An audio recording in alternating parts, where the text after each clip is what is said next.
Bonjour la vallée de la Matapédia, bienvenue à TVC l'été. Cette semaine à l'émission, Marie-Michel Voyer est venue nous parler de la programmation du mois de juillet au Cinéma Figaro pour le temps d'une slotch, lancement de 2 courts-métrages au site patrimonial de pêche Matamadja à Cozapscal. Christina Michaud est venue nous rassurer sur l'actualité fédérale. Guerre des crèmeries, nous sommes allés à la Maison Loup de Sébec. Caro est venue faire sa chronique Mystère. J'ai fait la nouvelle Via Ferrata au site des chutes à Philamène. Yannick Bergeron est venu nous faire une entrevue, ma foi, assez explosive.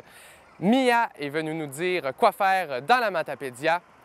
Et pour l'instant, passons aux actualités matapédiennes avec Marc Baudouin.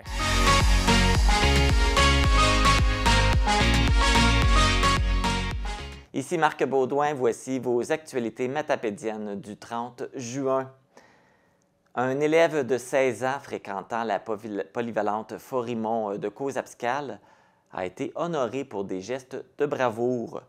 Steven Thériault était à bord de l'autobus qui a effectué une sortie de route le 12 juin dernier à Sainte-Marguerite-Marie. Suite à l'incident, le jeune homme a porté assistance aux passagers blessés en attendant la venue des secours. Son sang-froid et sa contribution à coordonner les interventions ont été soulignés. Une autre histoire d'agression sexuelle secoue la région. Cette fois-ci, elle concerne le porte-parole de la Sûreté du Québec pour les régions de la Gaspésie, Île-de-la-Madeleine et du Bas-Saint-Laurent, soit Claude Doiron.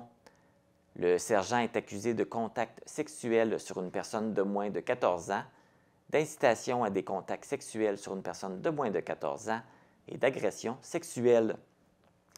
Les gestes qui lui sont reprochés auraient été commis entre le 1er mai et le 30 septembre 1988 à Cloridorme, une municipalité située dans la péninsule gaspésienne. La SQ confirme que le sergent Doiron est suspendu de ses fonctions depuis le 15 juin, date de son arrestation, qui a été effectuée à la suite d'une enquête de la Direction des affaires internes du corps policier. L'homme de 60 ans a comparu pour une première fois lundi dernier au palais de justice de Percé. Il sera de retour en cours le 29 septembre prochain. Claude Doiron était la voix et le visage du service de police de la région depuis 2012 et c'est lui qui était présent sur le terrain lors de la tragédie d'Amqui du 13 mars dernier. Le Centre intégré de santé et de services sociaux du Bas-Saint-Laurent a annoncé pour une seconde fois qu'il y aura une rupture de service en obstétrique à l'hôpital d'Amqui jusqu'au 4 juillet. Le comité santé de la MRC de la Matapédia, composé d'élus, dénonce ces arrêts de service à répétition qui privent les futures mères de la Matapédia d'obtenir des services sur le territoire. Bien que le comité comprenne qu'un enjeu de main-d'œuvre puisse causer cette situation, il demande des changements et des solutions permanentes qui évitent de telles ruptures. Rappelons qu'une rupture de service d'obstétrique s'était également produite pour la période du 14 au 20 juin. Avec les mises à pied effectuées dans la région par Bell Canada, entreprise propriétaire des stations de radio Énergie et Rouge FM, l'actualité pour le territoire de Rimouski, la Métis et la vallée de la Matapédia, avec ses 45 municipalités sur 175 km de territoire, ne pourra plus être couverte adéquatement et par des journalistes de la région. Cette situation crée un désert médiatique dans la Matapédia qui est déploré par les élus et la Fédération professionnelle des journalistes du Québec. Le député de la circonscription de Matane-Matapédia, Pascal Bérubé, interpelle l'entreprise Bell Media et l'invite à trouver un nouvel acquéreur pour la station Rouge FM située à Amqui. Il spécifie que ce nouvel acquéreur devrait s'engager à avoir au moins un journaliste local pour couvrir les enjeux qui concernent le Bas-Saint-Laurent. La région n'est pas la seule à être touchée par les compressions, puisqu'à la grandeur du pays, Bell Canada Entreprises élimine 1 300 emplois, soit environ 3 % de sa main-d'œuvre totale, et ferme également 6 stations de radio, en plus d'en vendre 3. L'artiste musicien autodidacte d'Albertville, Xavier Sénéchal, connu sous le nom d'artiste Guz, lance un nouvel album intitulé Bourraspa. Avec ce nouveau projet, l'artiste matapédien explore davantage la musique acoustique folk ambiante en utilisant un violon, un banjo et une guitare acoustique. Cet album sera composé de chansons qui lui font du bien et les artistes Clarisse Berriot et François Paquet se sont joints à lui pour 2 pièces. Les profits liés à la vente de l'album seront remis à l'organisme La Débrouille, qui a pour mission de promouvoir et défendre les droits des femmes cis et des personnes trans victimes de violences entre partenaires intimes et de leurs enfants. L'album sera disponible sur la plateforme Bandcamp à partir du 7 juillet à l'adresse gueuse.bandcamp.com. Gueuse présente aussi un spectacle au Vieux Moulin du Bic demain, samedi le 1er juillet. Plusieurs pêcheurs de saumon dans la rivière Matapédia sont inquiets de l'abondance de bar rayé. Même si le saumon ne fait pas partie des proies habituelles du bar rayé, le guide de pêche de la rivière Matapédia, Pierre Damour, est préoccupé par la voracité de l'espèce et des impacts potentiels sur l'activité de la pêche. Selon Pierre Damour, la solution n'est pas d'entrer en guerre contre le bar rayé, mais plutôt de faire des études pour s'assurer de la pérennité de l'activité de la pêche. La Corporation de gestion des rivières Matapédia et Patapédia confirme que le bar rayé est observé dans la rivière depuis une dizaine d'années et rappelle que la bonne santé des rivières à saumon dépend également d'une panoplie de facteurs comme les changements climatiques, les espèces envahissantes et la pollution. C'est ce qui complète les actualités matapédiennes. De retour à Christo. C'est le retour de nos actualités au Cinéma Figaro. Voici donc le temps d'une slotch du mois de juillet.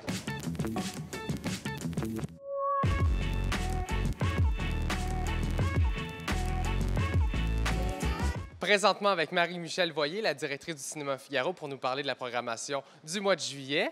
Bonjour Marie-Michel, content d'être avec toi encore une fois cet été. Salut Christophe. Donc, de ce que je comprends, plusieurs bons films attendus en juillet. Premièrement, un film québécois. Oui, bien c'est sûr, là, on vous présente Le temps d'un été avec Patrice Robitaille. Ça raconte l'histoire d'un aumônier à bout de souffle de tenir son église qui sert pour des sans-abri ou des gens plus nécessiteux. Puis il va hériter miraculeusement d'un bâtiment dans le bas du fleuve. Donc, il va descendre toute sa gang là, dans son nouveau bâtiment pour continuer à prendre soin d'eux. Fait que ils vont se faire comme des vacances. Ah, hey, j'ai hâte de voir ça. Ce film-là, je n'avais pas entendu parler, étant fervent de films québécois. Et il y a aussi deux bons blockbusters qui s'en viennent. Oui, donc le premier qu'on vous présentera, c'est le nouveau Indiana Jones, donc le 5e volet. Sorti du 30 juin, nous, on vous le présentera un petit peu plus tard au mois de juillet, mais vous pourrez assurément le voir chez nous. Et supposément, c'est la dernière fois qu'on verra Harrison Ford. Ouais. Supposé. Et en tout cas, moi, c'est parce que je l'aime vraiment beaucoup, celui-là. J'ai un penchant, je l'ai dans mon cœur. C'est un Mission Impossible, là, encore avec Tom Cruise, toujours aussi impliqué dans ses films.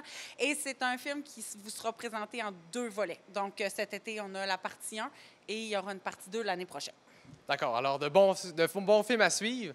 Et pour finir, pour la famille, il y a un film d'animation DreamWorks qui s'en vient. Oui, c'est ça. Donc, c'est les créateurs de Shrek. Et ça s'appelle Ruby Gillman, la jeune Kraken. Donc, c'est une...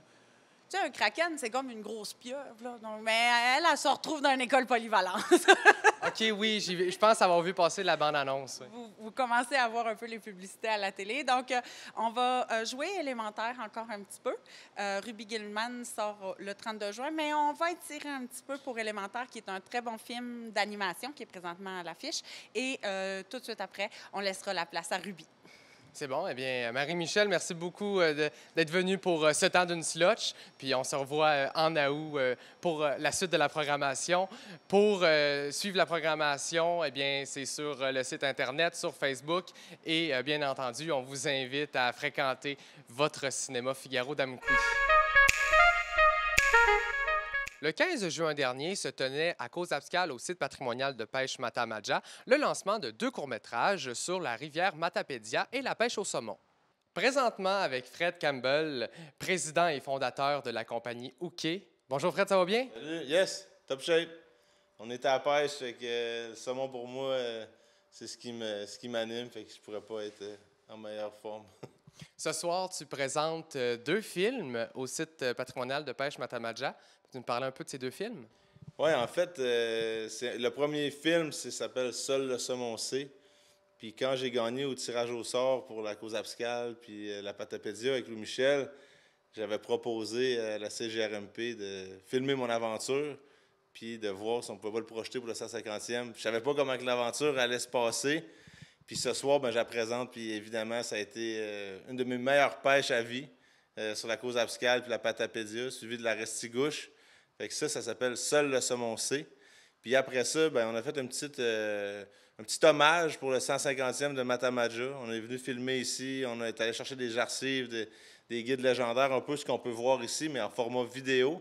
Puis on présente ça après. Fait que, on est ici pour partager notre passion, présenter nos films, puis aussi connecter, parler avec les passionnés de pêche de la région de Causse-Abscale.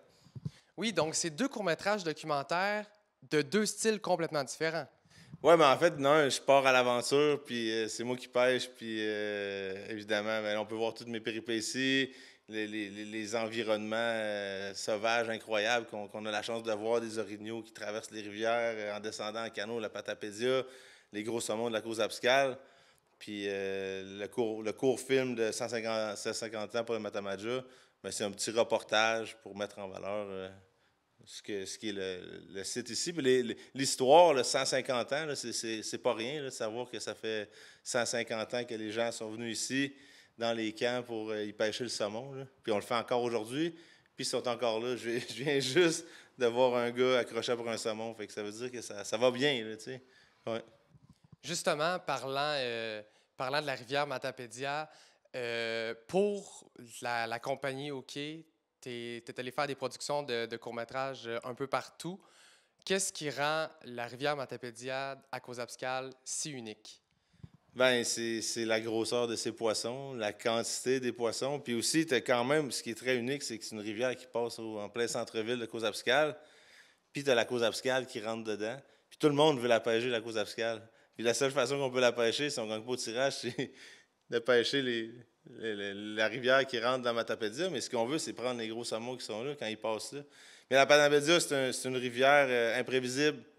Tu sais, tu ne sais pas au bout de ta ligne qu'est-ce que tu vas avoir quand ça va mordre. Ça peut être un petit saumon, mais ça peut être aussi le saumon d'une vie. Comme vous allez voir, là, il y a des gros saumons ici. Puis moi, c'est ça ici, c'est l'imprévisibilité. Puis c'est aussi une centaine de fosses à pêcher, de l'embouchure jusqu'ici. Fait que très diverses aussi. Là, c'est quelque chose à découvrir. Je l'ai pêché, je ne sais pas combien de fois, mais à chaque fois que je viens, je découvre une nouvelle fosse ou un nouveau truc ou un nouveau spot secret. Oui. Parlons un peu de la compagnie Hooké. Vous faites des productions de courts-métrages, mais vous faites aussi des vêtements.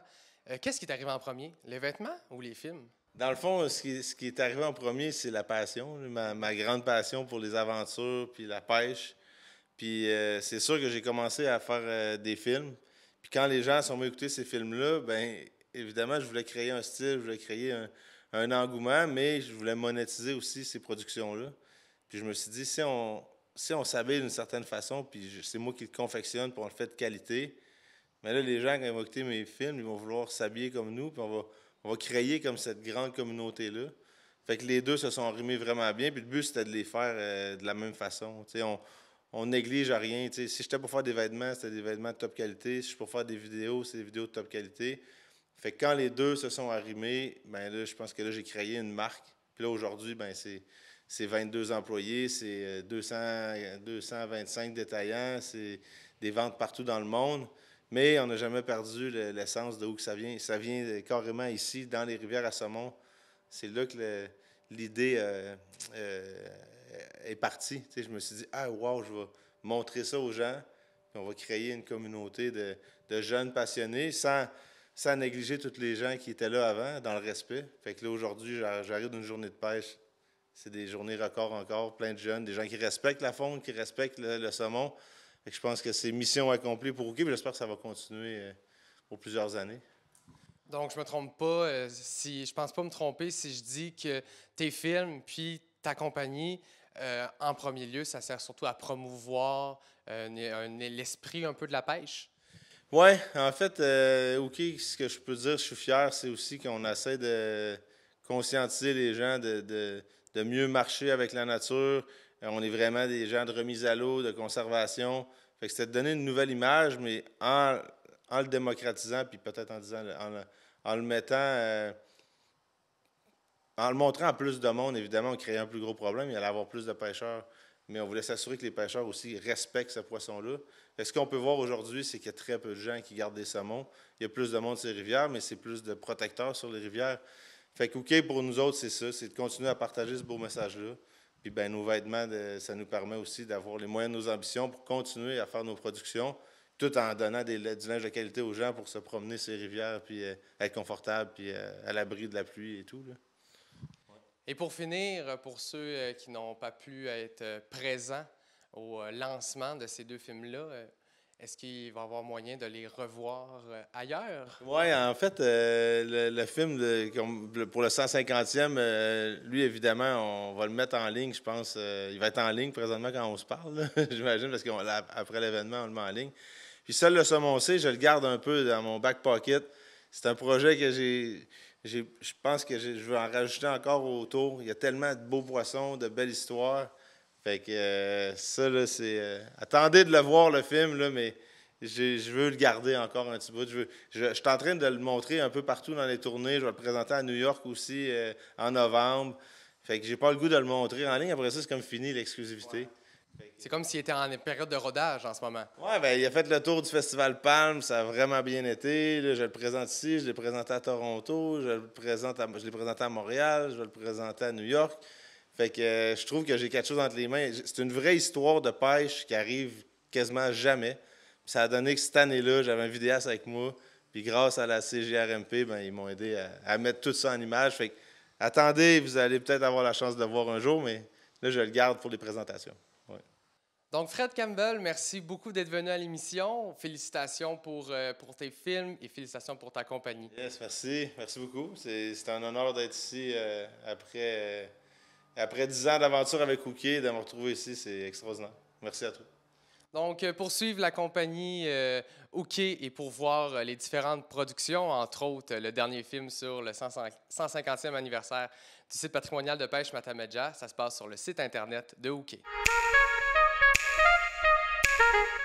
Dans son rapport final déposé le 22 juin dernier, la Commission de délimitation des circonscriptions électorales fédérales a maintenu son point d'abolir la circonscription d'Avignon-Lamitis-Matane-Matapédia.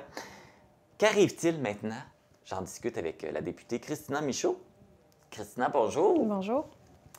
Donc, c'est plus ou moins une nouvelle surprise parce qu'on s'attendait à ça, que cette décision-là soit maintenue. Mais en même temps, avec toute la mobilisation qu'il y a eu, on avait quand même un petit espoir qui change d'idée. Absolument. On y a cru jusqu'à la fin.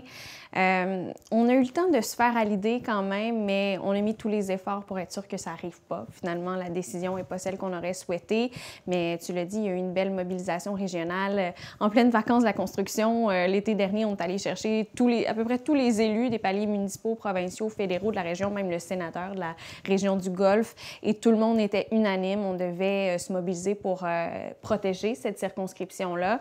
On a fait des représentations devant la commission pendant les audiences publiques à l'automne dernier. On a fait des représentations encore devant un comité de parlementaires de la Chambre des communes il y a quelques mois. Donc, on a mis tous les efforts possibles. Il y a eu 3 rapports. Hein. Le premier, on proposait d'abolir la circonscription. Deuxième rapport, même chose, ils maintenaient leur décision. Et le troisième rapport est final. Ils finalisent, dans le fond, leur décision. Et il n'y a pas de... C'est un point de non-retour, là. Il n'y a pas vraiment de façon de changer les choses à ce stade-ci. Alors, c'est certain qu'on est déçus. On s'y attendait un peu, mais on aurait aimé que la décision soit différente. Oui. on a quand même un petit changement parce qu'au début, on voulait couper la MRC de la Matapédia en deux. Maintenant, elle ne l'est pas. Donc, on reste Absolument. intégral. Au moins, on a gagné ça. Absolument, au moins. Une mince consolation. Mais là, comment ça va se passer? Parce qu'on ne peut pas faire dissoudre une circonscription là, comme ça du jour au lendemain. C'est quoi les démarches? Comment ça va fonctionner là, pour les prochains mois, les prochaines années? Alors là, le dernier rapport a été présenté le 22 juin. La Chambre, ou plutôt le gouvernement, va faire un décret de représentation à la Chambre des communes, ce qui officialise un petit peu la décision des commissaires. Ça va être fait en septembre. À la rentrée parlementaire. Le gouvernement n'a pas besoin de l'appui des partis pour faire ça. Là, ça se fait de façon assez automatique.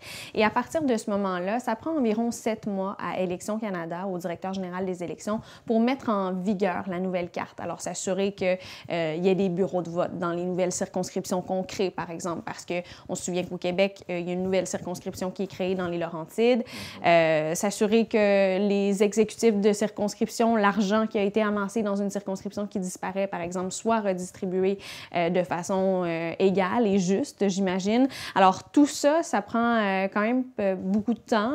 On nous dit environ 7 mois. Je ne sais pas si ce sera plus long, plus court, mais ça prend au moins ce temps-là pour que la nouvelle carte soit en vigueur. Ce qui veut dire qu'on est en situation de gouvernement minoritaire à Ottawa. Des élections peuvent survenir n'importe quand, comme ça a été le cas en 2021. Là, on avait commencé le mandat en 2019. Ça n'a pas été très long que des élections ont été déclenchées. Alors, si des élections sont déclenchées avant ce 7 mois-là, ça voudrait dire qu'on irait en élection sur la carte actuelle. Okay. Donc, Avignon, Lamitis, Matane, Matapédia resterait. On s'achèterait un peu de temps, si on peut dire, parce que la décision serait finale pour le mandat suivant.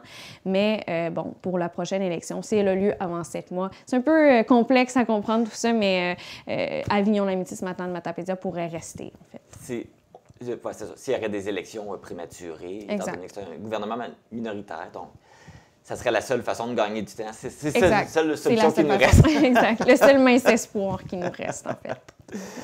Donc là, la question ben là, présentement, c'est encore intact, là. Les services ne sont pas changés, tout reste en place. Absolument. Puis c'est important pour moi de le rappeler aux gens puis de rassurer les citoyens qui se sentent abandonnés un peu par la Commission. La Commission décide de supprimer notre circonscription quand même, c'est pas rien. Alors, je veux quand même être claire, là, ça veut pas dire qu'on met la clé sous la porte aujourd'hui. Tant que le mandat va durer, tant que la 44e législature va durer, je suis la députée d'Avignon, Lamitis, Matane, Matapédia. Mes bureaux demeurent ouverts. Mon équipe continue d'être active pour servir les citoyens. Donc, c'est une crainte qu'on avait et qu'on a fait valoir devant la Commission, une perte de service, parce qu'on sait que c'est pas la même chose ici qu'en ville. Il n'y a pas des bureaux de Service Canada à tous les coins de rue, des bureaux de Passeport Canada. Alors souvent, quand les gens ont des problèmes avec leur dossier d'assurance-emploi, d'immigration, de sécurité de la vieillesse, ils viennent nous voir au bureau. Alors on a besoin d'être présent puis de leur offrir ce service-là. Alors on va continuer de le faire tant que le mandat va durer. Moi, c'est ma priorité pour le moment. Puis en politique, bien, tout change toujours à la dernière minute. C'est très difficile de faire des plans pour la suite des choses quand on sait que, bon, il pourrait y avoir des élections, peut-être pas. Alors, tant qu'on n'est pas statué sur la chose, tant qu'on n'est pas rendu à l'échéance du 7 mois où la carte sera vraiment en vigueur, là, on pourra commencer à faire des plans pour la suite. Mais pour l'instant, la priorité, c'est vraiment de continuer de représenter les gens d'ici. Parce que même que la carte soit en vigueur, là, quand le 7 mois va être passé puis que la carte va être en vigueur, la circonscription ne disparaît pas tant qu'il n'y a pas d'élection. Exactement, exactement. Ouais. D'ici à ce qu'il y ait des élections officielles, la circonscription reste intacte. Et les services aussi. Je continue de faire mon travail dans la région, je continue d'aller à Ottawa, les bureaux demeurent ouverts, ça ne change pas. Mais c'est important de le rappeler parce qu'on voit dans les nouvelles abolition de la circonscription. OK, c'est quand que ça commence? Est-ce que c'est demain matin? Non. C'est pas le cas. C'est vraiment au jour où il y aura des élections, là... c'est ça. Si c'est après dans 7 mois environ, la circonscription... Dans le fond, ce qui vous revenez, c'est que tant qu'il n'y a pas d'élection, la circonscription reste intacte. Exactement. Voilà.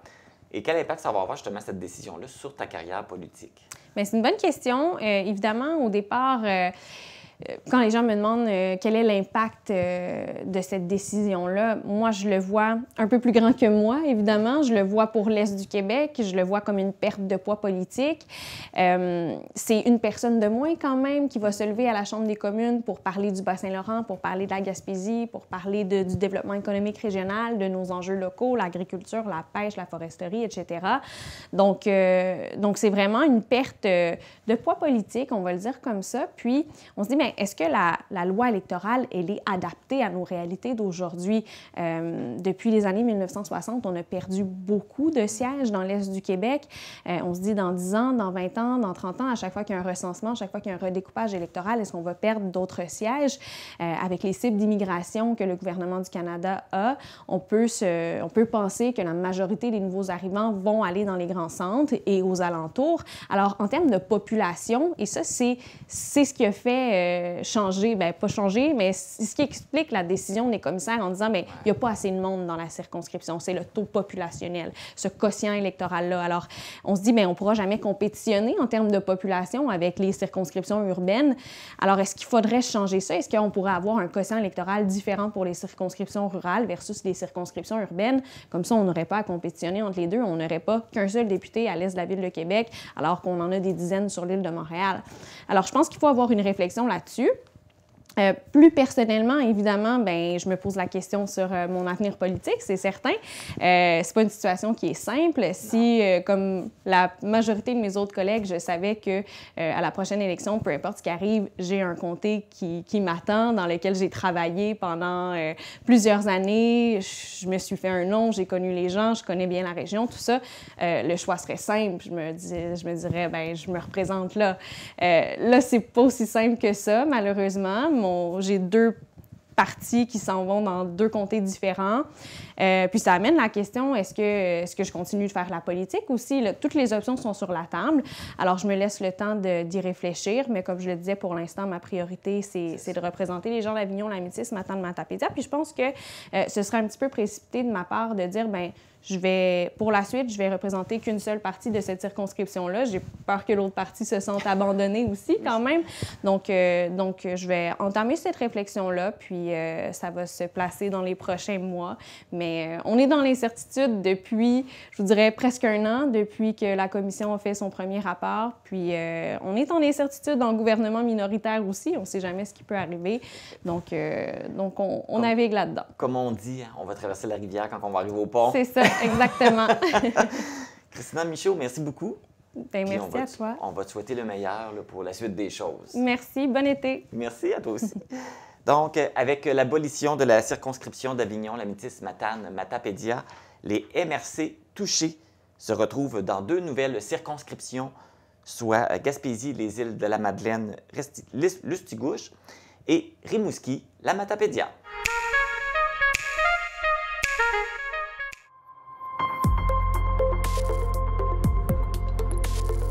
Pour connaître ce qui se passe chez vous, dans la vallée de la Matapédia, TVC Matapédia, on s'y retrouve partout.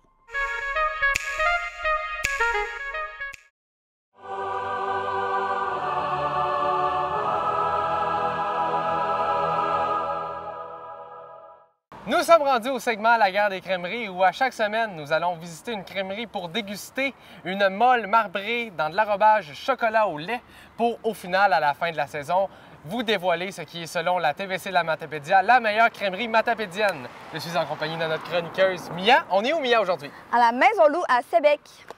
Moi, j'ai faim. Moi aussi. Allons-y.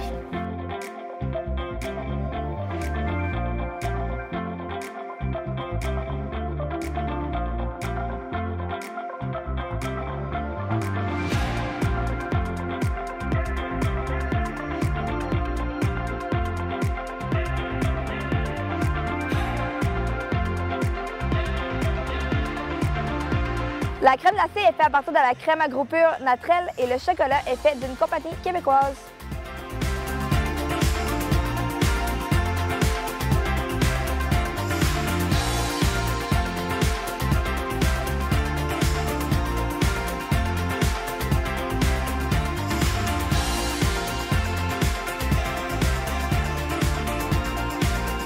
J'en prendrais 12 à même aujourd'hui. Pas moi j'ai pas mal plein. On est tellement pas pareil. Moi, ça c'est une grosse cochonne. Bon.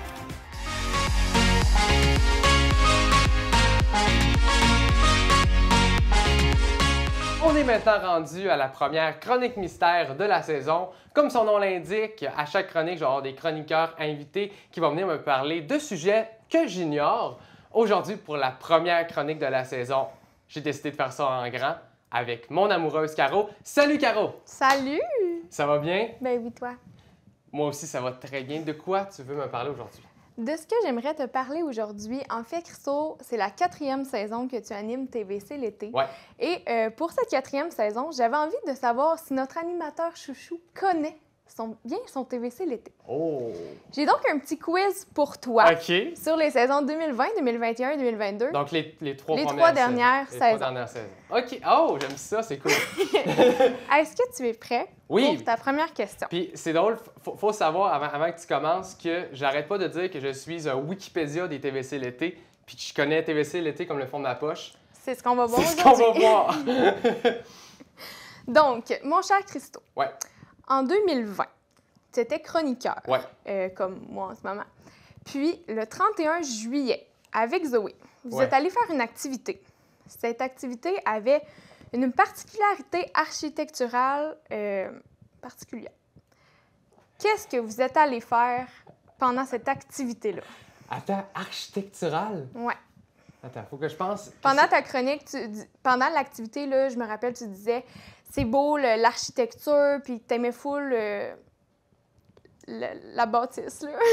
OK, fait que c'est une bâtisse. C'était en 2020, c'était avec Zoé. Ouais. C'était architectural. Qu'est-ce qu'on a?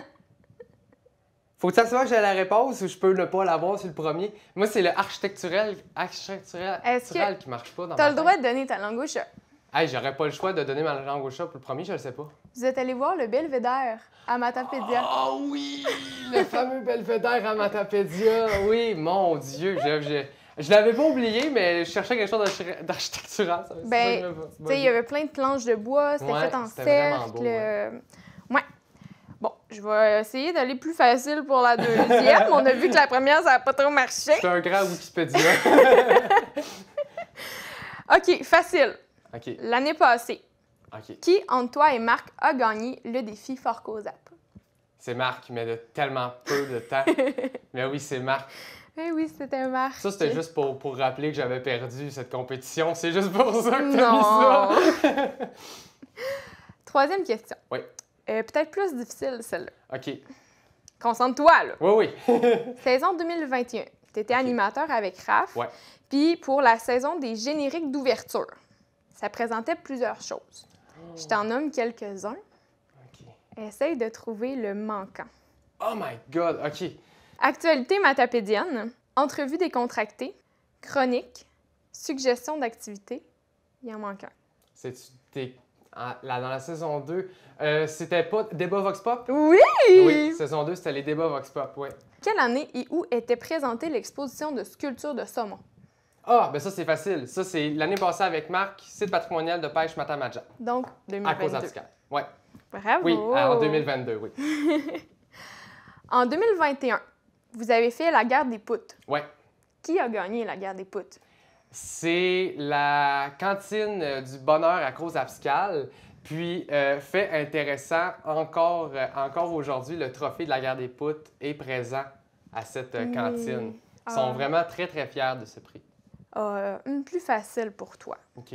Ah, j'étais peut-être plus l'orgueil tantôt, mais bon. Avec la première, surtout, là. Notre cher Christo, qui a monté sa tente le plus rapidement dans le défi avec Raph en 2021?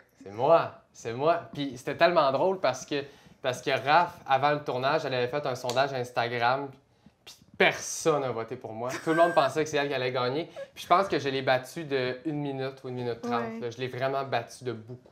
Mais personne ne pense que tu vas gagner des défis physiques. Non. Fait que- Quel segment est ton préféré à réaliser et à animer? Entre métier matapédien, quoi faire en fin de semaine ou le temps d'une slotch? Mon Dieu, c'est complexe parce que tu as vraiment pris trois coups de cœur. Je pense que je vais quand même dire métier matapédien parce que j'ai vraiment rencontré des gens magnifiques dans ce topo-là. Puis j'aime découvrir des choses. Donc, de découvrir des métiers, c'était extraordinaire. Donc, oui, métier matapédien pour cette raison. Fait qu'on dit merci Caro pour l'idée. Oui, exactement. C'était ton idée, les métiers matapédiens, en effet. En 2022, tu es allé rendre visite à un plateau de travail du CIS du Bas-Saint-Laurent qui offre un travail à des personnes qui vivent avec une déficience intellectuelle ou un trouble du spectre de l'autisme. Mm-hmm. Quel est le nom de ce plateau et que font ces personnes-là au plateau de travail? OK, le plateau s'appelait... Ah, mon Dieu. Ah, je l'ai sur le bout de la langue, mais ce qu'il faisait... Pourquoi je venais faire ça, c'est parce qu'il confectionnait, je ne me rappelle plus exactement, je pense que c'était du macramé qu'il confectionnait à la main. Oui. Puis les ventes servaient à faire des activités, divers trucs. C'était une sorte de campagne de financement, mais vraiment intéressante. Puis l'endroit, c'était à Amqui. Mais je me rappelle plus de l'endroit, j'ai un blanc de mémoire de l'endroit. Donc, c'est les ateliers du pont. Les ateliers du pont, ben oui. Sur la rue du pont. Sur la rue du pont. Et effectivement, ils fabriquent des macramés, des bougeoirs, des prises, Ouais. des jardinières, des boules, même des sacs. Mais leur médium de travail premier, c'est le déchiquetage de papier confidentiel. Ouais. Puis, ils ont aussi un partenariat avec Chez Sarah pour les plantes. Oui, c'est vrai. Hey, je connais-tu mieux ton TVC l'été que toi? Ben, t'as dû écouter le topo le moins longtemps que moi aussi. Et comme dernière question, Oui. question bonus, ça peut être aussi de cette année, donc des 4 dernières saisons. Quelle est ton activité matapédienne préférée à laquelle tu apporterais ta blonde en week-end? Ben, vite de même, j'avais le goût de dire l'activité qu'on a fait cette semaine, la Via Ferrata. Je trouve que c'est une des... Ben, pour moi, personnellement, l'une des... Mais est-ce que je t'amènerais à faire ça? Je sais que tu n'aurais pas de fun, fait que ça serait pas tant une activité... J'ai trop peur des hauteurs. pour Non, c'est ça. T'aimerais pas tant ça, donc... Je suis juste à la petite passerelle, puis je suis comme... Je pense que ce que je ferais avec toi, je ferais de la Via Ferrata, mais dans les grottes. Ah. On irait au Grand de la Rédemption. Parce que ça aussi, c'était un de mes tournages, dont un des tournages dont je suis le plus fier. Je suis fier, très, très fier de mon équipe à ce moment-là aussi. C'était un tournage très exigeant, Oui. un peu comme la Via Ferrata. C'est des gros tournages qu'au final, on n'oublie pas parce que c'est énormément de préparation. Sur le tournage, c'est physique. Puis le montage aussi, il y a quelque chose à faire. Donc oui, Ouais. je dirais ça, les grottes. Ben, j'attends encore. Ah, ça fait 2 ans que j'attends que tu m'y amènes.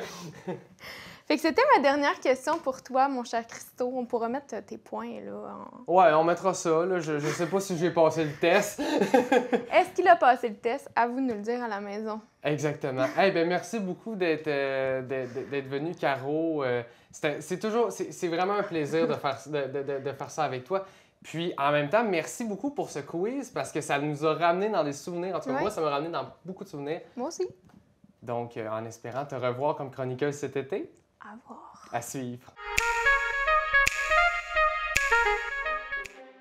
Le 8 juillet dernier se tenait une conférence de presse à la Chute à Philomène à Saint-Alexandre-des-Lacs pour annoncer une grande primeur pour le tourisme matapédien. L'idée a toujours été d'avoir un projet d'envergure autour du site exceptionnel qui sont les Chutes à Philomène.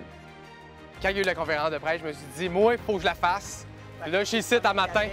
Depuis le début des années 2000 qu'à la municipalité, on se demande comment susciter un intérêt autre que la vue de la chute au site de la Chute à Philomène.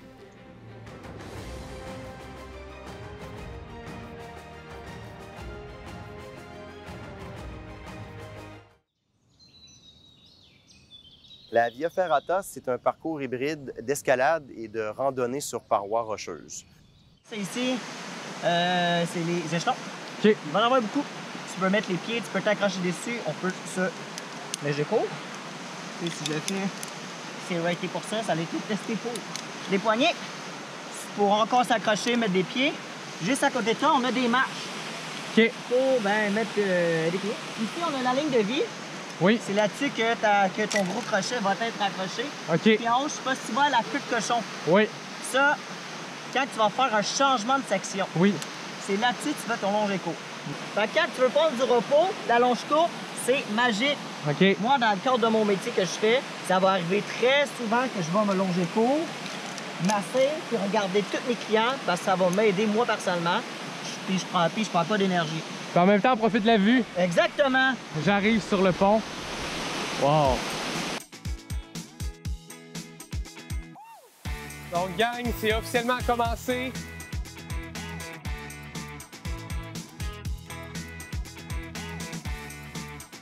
À date, j'adore ça. La vue est magnifique. Avec la chute d'un bord puis les montagnes de l'autre, là, c'est magnifique. Je pense que ce qui est vraiment plus le fun pour les habitués du site, c'est de découvrir des spots qu'on n'a jamais vus finalement. Hey, ici, c'est magnifique. C'est très beau. Puis on est dans les premiers à marcher là. On commence la montée tranquillement, mais sûrement. On descend pour la première fois. Je pense que là, le sport commence pour vrai.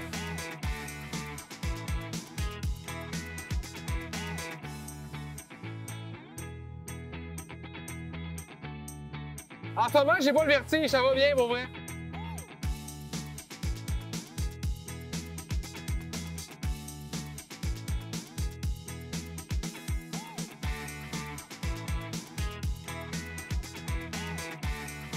Ah, je ferais ça toute la journée.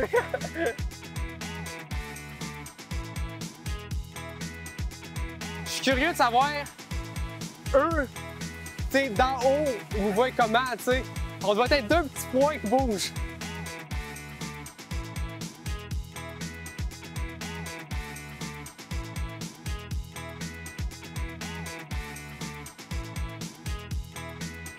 T'évalues, là, tu sais, toi, t'en as fait plusieurs. T'évalues que la Via Ferrata ici, c'est débutant, intermédiaire, expert. En termes de longueur, je pourrais dire que c'est débutant. OK. Par contre, en termes de technique demandée, ceux qui n'ont jamais fait, c'est sûr que c'est assez intéressant. C'est un bon challenge, beaucoup de parcours à la verticale. C'est peut-être un petit peu plus intermédiaire. Parcours Aventus, c'est une entreprise d'amoureux du plein air. On existe depuis 1994. On est basé au Saguenay. On a développé plein d'activités, dont la Via Ferrata, de façon importante à partir de 2005. Donc, à partir de 2005, on est devenus des apprentis ferratistes et on avait l'espoir de devenir des professionnels. Et c'est ce qu'on est devenu avec le temps. Notre équipe de guides, on va en avoir ici une équipe de 5 qui vont accompagner les clients. Notre responsabilité dans ce beau partenariat-là avec la coop, c'est d'assurer l'expérience client et d'assurer la sécurité des gens.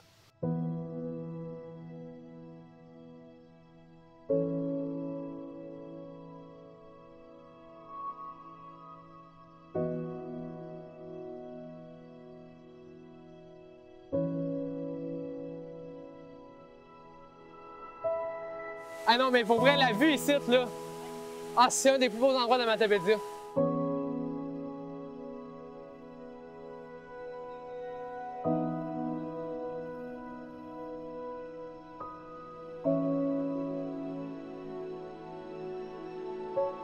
Ah, regardez ce que je vois en ce moment, gang. C'est pas magnifique un peu? C'est beau, la Matapédia. Moi, on dit que c'est beau. On est chanceux de vivre ici. Vraiment, là, tu sais, tu regardes ça, là. C'est magnifique.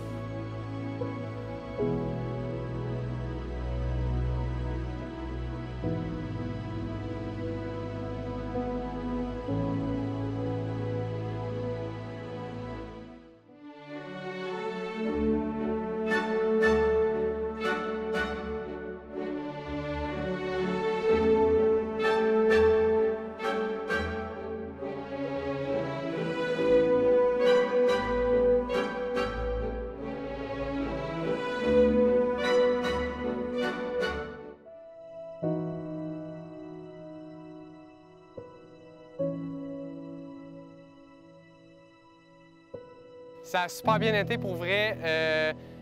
J'ai l'impression, là, j'en parlais au guide tantôt, que n'importe qui a le gosse de le faire, puis la forme de le faire, il faut être quand même un minimum en santé, peut le faire. On a des points de vue magnifiques qu'on ne peut voir que de la Via Ferrata. Donc, une belle activité qui vient de s'installer dans la vallée.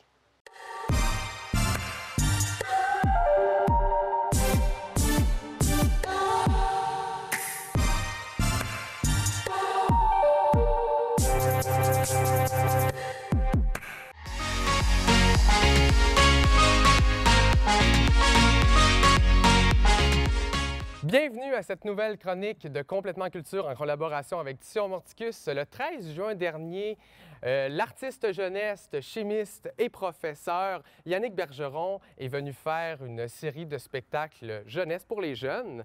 J'ai la chance de discuter avec lui. Bonjour Yannick, ça va bien? Bonjour Christophe. Donc, je me demandais d'entrée de jeu, qu'est-ce qu'on peut retrouver dans ton spectacle? Bien, mon spectacle, c'est en réalité de multiples questions sur différents phénomènes de chimie. Donc, on fait des démonstrations en utilisant le public de manière à pouvoir élucider quelques réactions puis quelques produits chimiques de la vie de tous les jours et même plus. D'ailleurs, je t'en ai amené une. Oui. T'aimerais-tu ça, voir ça? On peut faire ça. OK. Alors, pour les gens à la maison, j'ai apporté ici un bac rempli d'eau avec des balles qu'on retrouve dans des jeux pour enfants, donc des petites balles comme ça de plastique. Et j'ai apporté ici ce qu'on va utiliser pour démontrer la pression à l'intérieur d'une bouteille. Il n'y a pas que la bouteille qui a une pression en ce moment. Non, il y en a beaucoup. Alors, ce qu'on va faire, c'est que, Christophe, tu vas tenir ceci, tu vas mettre tes lunettes de sécurité. Et pour l'instant, elle est inoffensive, il faut bien le croire. Et je vais prendre mon petit bouchon et je vais le mettre dans ma poche. Et je vais expliquer c'est quoi la pression. Alors, la pression, tu as déjà vu un geyser? Oui. Donc, une pression à l'intérieur d'un geyser qui se gonfle avec de la chaleur, avec de l'eau. Puis à un moment donné, pouf, ça sort par un petit orifice. Et ça fait un méchant geyser dans les airs. Ça fait tout un show. Bon, ben là, ce qu'on va faire, on va en produire un dans un bac rempli d'eau avec nos petites balles. C'est bon. Puis j'ai apporté quelque chose d'un peu spécial ici qui va nous permettre et nous aider à faire le geyser. Ça s'appelle de l'azote liquide. C'est à moins 196 degrés Celsius. C'est bon. Et ce que je vais faire, c'est que je vais remplir de l'azote liquide directement dans ma bouteille. Et tu peux constater que c'est assez froid. Ça moins fait 196 degrés Celsius. Je sens vraiment la fraîcheur qui arrive. On va en mettre 2. Comme ça.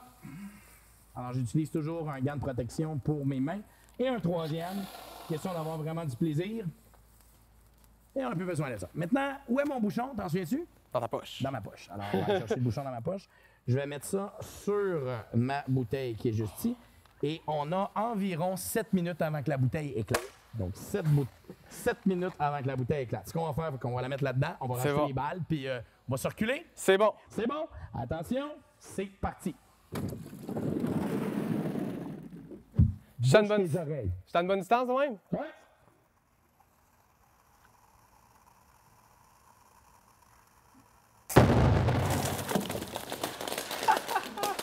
Wow!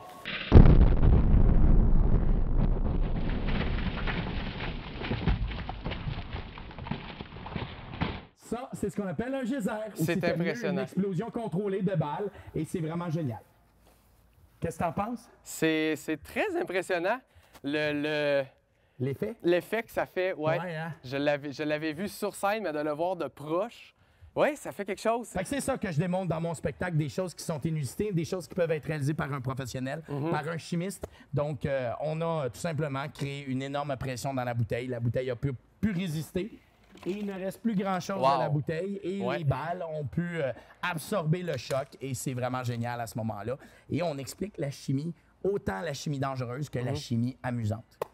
Qu'est-ce qui t'a amené à faire des spectacles et des conférences comme ça? Ben, en réalité, à la base, je suis professeur. Ouais. Ben oui, je suis professeur. J'enseigne la chimie, la biologie, j'enseigne les sciences et technologies. Puis, à chaque fin d'année, on organisait un petit spectacle pour les élèves pour ramasser des sous. Puis, à un moment donné, à force d'avoir 1, 2, 3, 4, 5 représentations, on s'est aperçu qu'à la fin de l'année, il y avait un engouement pour les sciences. Fait qu'on s'est dit, pourquoi pas essayer ça dans une salle de spectacle?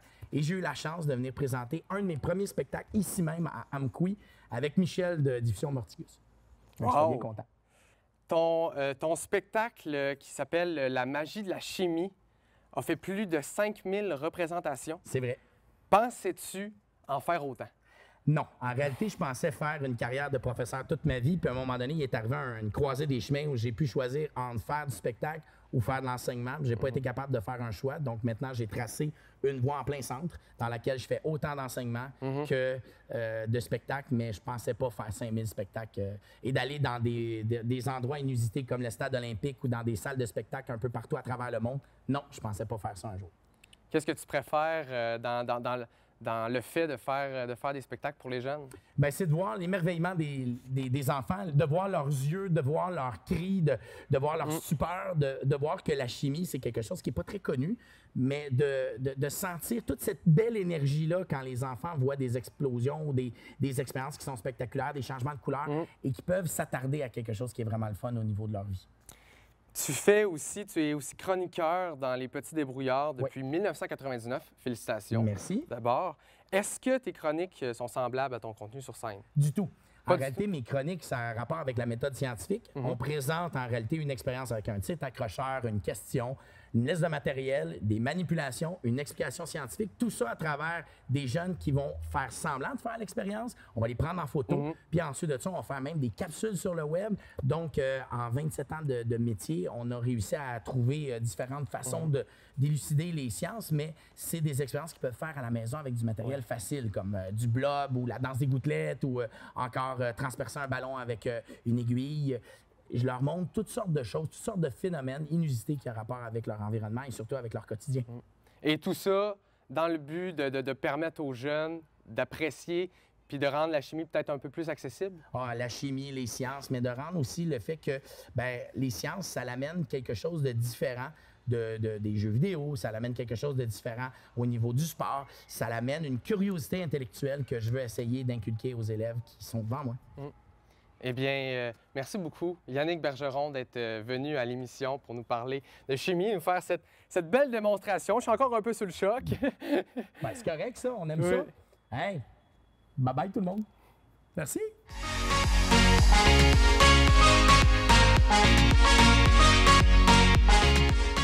Ici Mia, bienvenue à vos coiffeurs dans la Matapédia. Pour la fête du Canada, qui est le 1er juillet, au Parc Pierre et Maurice Gagné, AMCO organise une belle journée. En effet, plusieurs activités à l'horaire, telles que musique, jeux gonflables, jeux d'eau, canons à mousse, hommage au drapeau et feux d'artifice. De plus, un tournoi de spikeball organisé par les cadets d'Amqui aura lieu au profit du Centre de femmes. Le 6 juillet, une descente de rivière qui consiste à partir du camping d'Amqui jusqu'à se rendre au parc Pierre et Maurice Gagné. Et tout cela pour le plaisir, au prix de 5 $ pour les non-résidents d'Amqui. Inscription obligatoire.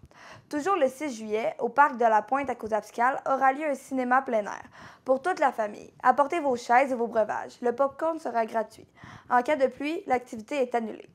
De plus, le dépanneur mécanique MSL se sont procuré une flotte de vélos électriques que vous pouvez louer au prix de 45 $ par jour. Allez vite en profiter. Petit rappel pour ce soir, la Ligue de balle locale du Lac-aux-Saumons affrontera les 4 Chevaliers dès 19 h. Des billets seront disponibles à l'entrée au prix de 25 $. Le 6 juillet débutera le Festival des guitares. Je me suis donc entretenue avec Michel Chevary. Présentement avec Michel Chevary, président du Festival des guitares. Salut Michel, ça va bien? Ben oui, toi? Oui, bien merci. Peux-tu nous parler de la programmation? Écoute, la programmation, cette année, on a mis le paquet, là, honnêtement, là, avec Simple Plan le jeudi. Le vendredi, c'est Matt Lang. Et le samedi, c'est nul autre que Rock Voisine qui vient nous voir là, dans le parc du Centenaire de Lac-aux-Saumons. Peux-tu nous parler de où est-ce qu'on peut se procurer des billets? Les billets passeport week-end, il n'en reste plus en date d'aujourd'hui. Par contre, les gens qui voudraient venir sur le site, par soir, c'est disponible à 35 $ par soir. Il va y avoir de la place pour tout le monde, il n'y a aucun souci. J'ai entendu dire qu'il y avait une nouveauté cette année. Peux-tu nous en parler? Oui, c'est ça. On a travaillé bien fort pour le samedi familial. Alors, c'est ça, à l'intérieur du parc du Centenaire, durant toute la journée, à partir du matin, 8 h, il y a des déjeuners. Et après ça, il va y avoir des jeux pour enfants. Il va y avoir un chansonnier, jeu de washer. Vraiment, jusqu'à 16 h, il va y avoir des activités pour tout le monde. Parfait. Merci beaucoup, Michel. Merci à toi. C'était Coiffeur dans la Matapédia. On se dit à la semaine prochaine.